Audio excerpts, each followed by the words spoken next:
大家好，我係 Benny，想嚟自住屋加建一個出租單位，又想資金夠晒用。今日同大家講下點做法先。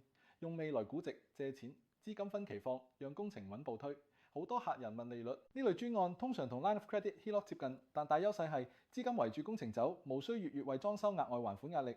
重點係分期撥款配合里程碑 ，cash flow 更可控制。第一，關鍵位可按完工之後估值借到最高90%。第二，即係按工程完成之後會值幾多去量尺，上限200萬 future value。正所謂借力打力，聽日嘅價值今日就撬動。點先合乎資格？你要擁有並自住，或直係家人居住其中一個單位。銀行會喺信用記錄同收入承擔能力，確保新供款撐得起。注意，資金係專款專用材料、人工、許可證等。資金點出？其實係分期撥款，唔係一次過晒錢。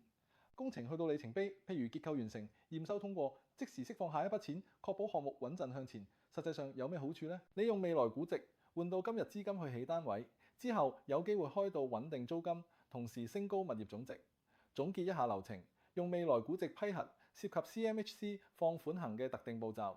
我專做呢類專案，幫你規劃文件、估值、撥款時間表，令工程唔甩咗。如果大家覺得有用，記得 Like、Subscribe、Share。我係 Benny，下集見。